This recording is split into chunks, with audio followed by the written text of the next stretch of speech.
Alors, qu'est-ce que t'attends toi aussi pour te barrer du système? Sérieux? Viens te mettre au vert. Viens profiter de la douceur de l'Espagne, là, en plein hiver. Ben voilà la solution pour faire en sorte que tout ce bordel ça change. Faut se mettre en pause. Tu vois, tu mets ta vie en pause, tu mets tes projets en pause, tes projets d'achat de maison en pause, de crédit, de travail, d'embauche, de CDI, etc., etc. Et tu commences à réfléchir à tout ce bordel. Qu'est-ce que ça implique pour toi de continuer à vivre de la même manière? T'as pas envie de changer de mode de vie? Ça pourrait être pas mal, quoi. Regarde, nous on est bien là, on est au soleil, tranquille, on a les camions qui sont garés au bord de la mer. Tranquille. On est une petite communauté. Si t'as envie, tu peux te mettre peinard comme le voisin derrière en haut de la montagne. Comme les petits jeunes là-bas qui se sont fait un campement, qui ont mis du son hier soir, qui ont fait chez tout le monde jusqu'à 4 h du matin.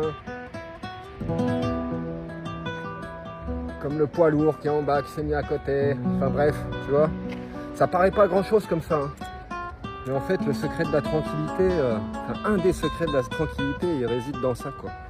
La liberté de mouvement, pouvoir dormir où tu as envie de dormir, en face de la montagne que tu as choisi, en face de la mer, si tu as envie de dormir en face de la mer, etc., etc. Une grosse partie d'entre nous, on a toujours cette génétique de nomade dans le corps, quoi. On était tous nomades à une certaine époque. Ce n'est que bien plus tard qu'on s'est sédentarisé, qu'on a commencé à cultiver, à faire de l'élevage, à élever des animaux, etc., etc.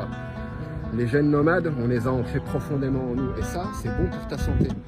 Être tranquille, dehors, au contact de la nature en permanence. Pouvoir mettre tes pieds par terre, te connecter avec le sol. Te prendre des rayons du soleil sur la figure, faire de la vitamine D, etc., etc. Toutes ces choses-là, t'en es privé quand tu vis en France, en maison, en appartement, en hiver. T'as 6 mois d'hiver qui sont terribles, il fait moche en permanence. Et t'es complètement déconnecté de la nature pour que tu deviens absolument dépendant de ton gaz, de ton électricité, de ta grande surface, de ton supermarché, etc., etc. Et c'est comme ça qu'ils nous attrapent.